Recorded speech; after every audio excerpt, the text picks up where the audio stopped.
ନମସ୍କାର। ଜୟ ଜଗନ୍ନାଥ। ଏକଲବ୍ୟ ହସ୍ତିନାପୁର ନାମକ ରାଜଧାନୀରେ କୁରୁବଂଶ ରାଜା ଶାସନ କରୁଥିଲେ। ପାଣ୍ଡବ ଓ କୌରବ ବଂଶକୁ କୁରୁବଂଶ କୁହାଯାଏ। ଦ୍ରୋଣାଚାର୍ଯ୍ୟ ନାମରେ ଜଣେ ଅସ୍ତ୍ରଶସ୍ତ୍ର ବିଦ୍ୟାର ସବୁଠାରୁ ଭଲ ଗୁରୁ ଭାବରେ ପରିଚିତ ଥିଲେ। ସେ ରାଜ ପରିବାରର ପିଲାମାନଙ୍କୁ ଅସ୍ତ୍ରଶସ୍ତ୍ର ଶିକ୍ଷା ଦେଉଥିଲେ। ସେ ଅର୍ଜୁନଙ୍କୁ ଖୁବ୍ ଭଲ ପାଉଥିଲେ କାରଣ ସେ ପାଣ୍ଡବ ଓ କୌରବମାନଙ୍କ ଭିତରେ ଭଲ ଭାବରେ ଧନୁର୍ବିଦ୍ୟା ଶିଖିପାରିଥିଲେ। ସେ ଅର୍ଜୁନଙ୍କୁ ସଂସାରର ଶ୍ରେଷ୍ଠ ଧନୁଚାଳକ କରିବେ ବୋଲି କଥା ଦେଇଥିଲେ। ହିରଣ୍ୟଧନୁ ନାମରେ ଜଣେ ଶବର ରାଜା ଥିଲେ। ତାଙ୍କର ପୁତ୍ର ଥିଲେ ଏକଲବ୍ୟ। ତାଙ୍କର ଧନୁର୍ବିଦ୍ୟାରେ ବହୁତ ରୁଚି ଥିଲା। ଦିନେ ସେ ତାଙ୍କ ପିତାଙ୍କୁ ଧନୁର୍ବିଦ୍ୟା ଶିଖିବାକୁ କହିଲେ। ତାଙ୍କ ପିତା ଗୁରୁ ଦ୍ରୋଣାଚାର୍ଯ୍ୟଙ୍କ ପାଖକୁ ଯିବାକୁ କହିଲେ।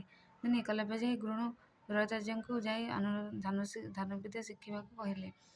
କିନ୍ତୁ ଗୁରୁ ସେ ଜଣେ ଶବର ପିଲା ହୋଇଥିବାରୁ ମନା କରିଦେଲେ। ଏକଲବ୍ୟ ଜଙ୍ଗଲ ଭିତରେ ଯାଇ ଗୁରୁ ଦ୍ରୋଣାଚାର୍ଯ୍ୟଙ୍କର ଏକ ମୂର୍ତ୍ତି ତିଆରି କଲେ।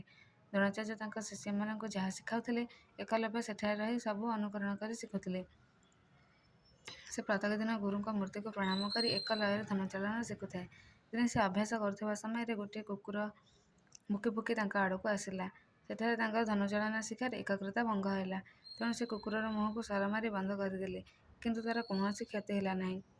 ସେ ଚାଲିଗଲା। ପାଣ୍ଡବମାନେ କୁକୁରଟିକୁ ଦେଖି ଆଶ୍ଚର୍ଯ୍ୟ ହେଲେ। ଅର୍ଜୁନ ମଧ୍ୟ ଏହି ଦୃଶ୍ୟ ଦେଖି ଅବାକ୍ ହେଲେ। ସେତେବେଳେ ସେ ଶ୍ରେଷ୍ଠ ଧନୁଚାଳକ ବୋଲି ପରିଚିତ ଥିଲେ। ହେଲେ ଏପରି ଭାବରେ କୁକୁର ମୁହଁ ସରମାରି ବନ୍ଦ କରିବାର ଶକ୍ତି ତାଙ୍କର ନଥିଲା। ସେ ଭାବିଲେ ନିଶ୍ଚୟ ମୋଠାରୁ କେହି ଭଲ ଧନୁଚାଳକ ଏଠାରେ ରହିଛି। ଏହାପରେ ପାଣ୍ଡବମାନେ ଗୁରୁ ଦ୍ରୋଣାଚାର୍ଯ୍ୟଙ୍କ ନିକଟକୁ ଯାଇ ବନରେ ଘଟିଥିବା ସମସ୍ତ କଥା କହିଲେ। ସରମାରି କୁକୁର ମୁହଁ ବନ୍ଦ କରିଥିବା ଶୁଣି ଗୁରୁଦେବ ଚକିତ ହୋଇଗଲେ। ଏହାପରେ ଗୁରୁ ଓ ପାଣ୍ଡବମାନେ ଜଙ୍ଗଲକୁ ଯାଇ ଏକଲବ୍ୟର କୁଡ଼ିଆ ନିକଟରେ ପହଞ୍ଚିଲେ। ସେତେବେଳେ ଏକଲବ୍ୟ ଗୋଟିଏ ପଥରରେ ସରର ମୁନକୁ ଘଷି ଧାର କରୁଥିଲା। ସେ ଗୁରୁଦେବଙ୍କୁ ଦେଖି ପାଦତଳେ ପଡ଼ି ମୁଣ୍ଡିଆ ମାରିଲା। ଦ୍ରୋଣାଚାର୍ଯ୍ୟ ତାଙ୍କୁ ଦେଖିବା କ୍ଷଣି ପୂର୍ବ କଥା ମନେ ପଡ଼ିଗଲା ଓ ସେ ଭାବିଲେ ଇଏ ତ ସେହି ଶବର ପିଲା। ଏକଲବ୍ୟ ସେଦିନ ମୁଁ ଧନୁର୍ବିଦ୍ୟା ଶିଖାଇବାକୁ ମନା କରିଥିଲି।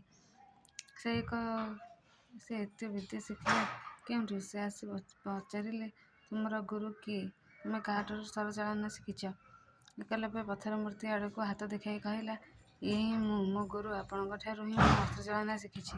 ଏହାପରେ ଗୁରୁ ନିଜର ମୂର୍ତ୍ତି ଦେଖି ଆଶ୍ଚର୍ଯ୍ୟ ହୋଇଗଲେ ଓ କିଛି ସମୟ ଚାହିଁ ରହିଲେ ଓ ମନେ ମନେ ଏକଲବ୍ୟକୁ ଖୁବ୍ ଅର୍ଜୁନଙ୍କୁ ସଂସାରର ଶ୍ରେଷ୍ଠ ଧନୁଚାଳକ କରିବେ ବୋଲି ପ୍ରତିଜ୍ଞା କରିଥିଲେ।